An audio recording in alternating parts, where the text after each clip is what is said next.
Everybody, once again, this is Aaron Woodson. Continue to like, subscribe, share, and comment. This here is a 71 Cutlass Convertible project I've been working on. It's kind of funny. It started with, the guy called me and wanted me to put a dashboard in the car. I picked the car up, get it to my house, and he asked, anybody puts motors in? And it kind of blew him off. Long story short, he kept asking motors, transmissions, rear ends, suspension, all of that kind of thing. I know how to do it. I've done it several times.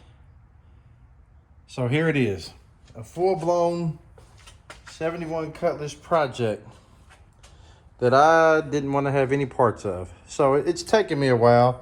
I haven't given it as much time and effort as I should. And as you see, it's become kind of a parts hoarder, just buying parts for it. Now, the interesting thing about this car, I originally bought this car myself in Michigan. It may have been about 6 years ago. I sold the car to a friend. He then sold it to another friend.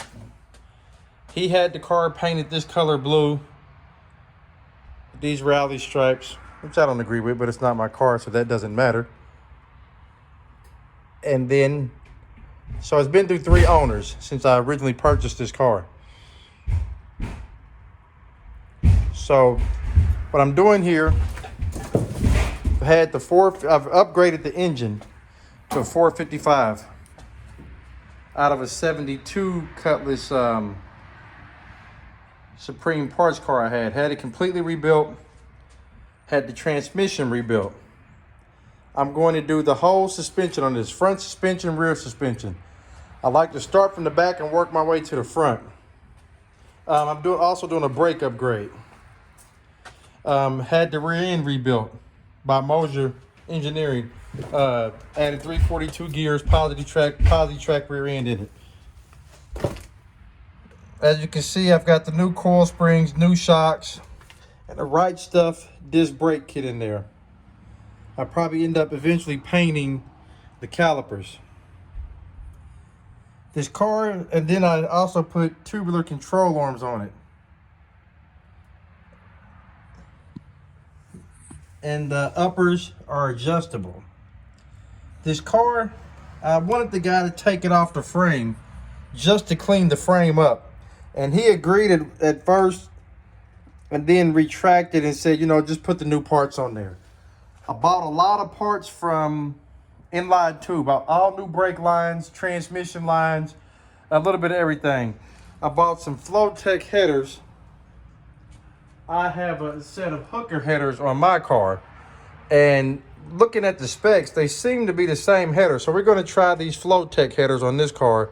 The price difference is about half, but I only use Moog suspension and steering parts. I'm going to, this car, if you notice, it doesn't have power brakes on. I'm going to upgrade the brakes to power brakes, 4-wheel disc, so it should stop a lot better. But just the project I've been working on, kind of dreading doing it. It's not really paying me what I wanted to pay me. So I work on it, hate to say it like this, but when I feel like it. Today I feel like it. So what I'm going to do today, I'm going to remove the front control arms and add the tubular control arms. I'm probably not going to finish that up today. I'm just going to remove them and add them on there because I still have to put the front disc brakes together, the bearings, rotors, all of that. The whole front spindle needs to be put together. But just a project that I'm working on. I will keep you updated on this. If you have any questions, let me know. The gauges there, if you notice that we got a local guy here. He restores these gauges. Had the gauges restored. I also have a wood grain kit from H&H Restoration that I'm going to put in this car. And, just not really, I was going to do a mild, I'm going to call it a mild restoration. Update a few things. And, basically every part that moves, try to freshen up every part that moves. This car could use some cosmetic work as far as this radiator core support, firewall, and that type of thing. The guy's kind of doesn't understand that. I think he's going to understand it once he sees it all put together like this, and going to end up doing that. But I'm in Indianapolis, he's in California, so he'll probably eventually, when he gets the car out to California, get all of that work done. And honestly, I don't want to do all of that work. He couldn't make his mind up when I had the motor out, and didn't want to pay the price. So, oh well, here we go. 71 Cutlass Convertible, 455, 342 posi track rear end, fresh transmission, everything's fresh, 0 miles, resto mod, so to speak. Continue to like, subscribe, share, stay tuned, and you will see this car. Probably, I don't know if you're going to see it drive, because it's going to need exhaust. We're going to have to take it to the exhaust shop, and I don't know where he's going to take it from there. But he's asked about a convertible top. I've got a convertible top guy. He comes to my house or my shop or wherever I need him to come to, and he'll put the top on. So you may see a top go on this car. But stay tuned. 71 Cutlass Convertible project. Just wanted to touch on a couple other things real quick before I let you go, just in case this is the only video you watch. As I said, I'm putting a 4-wheel disc brake on here. When you do that, you want to change the proportioning valve. I bought this one from a guy on eBay. I can't remember his name, but it's what you call a disc proportioning valve. You want to put that on there. If you don't, the rear brakes are grabbed, and the rear brakes are stopped before the front. I'm also just going to put a stock rebuilt Quadrajet carburetor on here, because this guy, he doesn't work on cars. He doesn't know anything about adjusting carburetors. So I like to put a stock carburetor on there that is typically known to any mechanic that knows the carburetor. I've had problems with Elderbrocs not lasting long, and guys not knowing how to adjust them, and most of the time end up taking them off. But I'm going to upgrade certain things on this car. I'm going to upgrade the alternator to where it puts out more amps. This guy, this particular customer here, he heard that a big block will overheat, and I don't know where he got that from. So what I did, and what I was going to do anyway, I'm adding a Champion radiator. This one here is a 3-row with dual 14-inch electric fans with the shroud.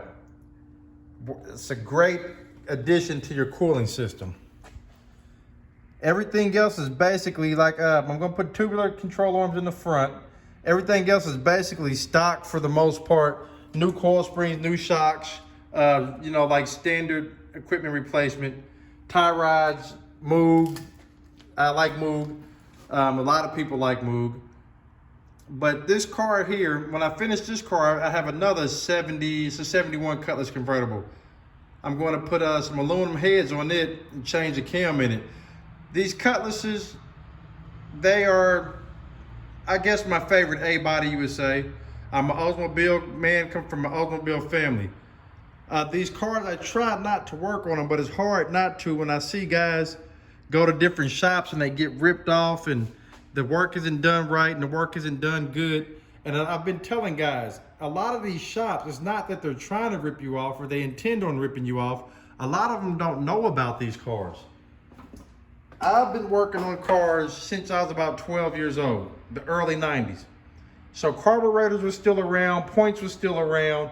A lot of mechanics today, your average mechanic that's probably 45 years old, 50 years old, he's never worked on carburetors, unless that's something he done on the side. If it was his money-making job, a lot of them haven't done it. So I pick up a lot of business due to people's ignorance and not knowing. And that's not a bad thing. It's just, if you don't know, you don't know. And this isn't really a money-making job here where you would want to put a lot of time and effort and learn how to work on these cars, so I get it.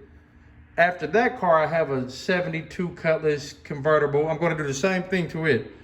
New motor, rebuilt transmission, rebuilt rear end. So I kind of got my hands full on these Cutlasses, and these are all cars that guys, I'm going to say, they tricked me into working on them. I didn't plan on working on any of them, but I know they spend good money. They're hardworking people, and they want to see their money spent in the right places. So I agreed to work on them for an agreed upon price. And if It doesn't make profit. And if it doesn't make sense to me, I'm not doing it. So I'm getting to the point where I'm charging about what the high-end shops are charging, because I really don't want to do it. I don't want to spend my time doing this. It takes a lot of time, a lot of effort, but I have the knowledge, so I feel I owe it to the car community and the car families to do this kind of work. So that's what I'll do. But like I said, just another look over this car and letting you know what's going on with it. And like this particular car, it's came a long way.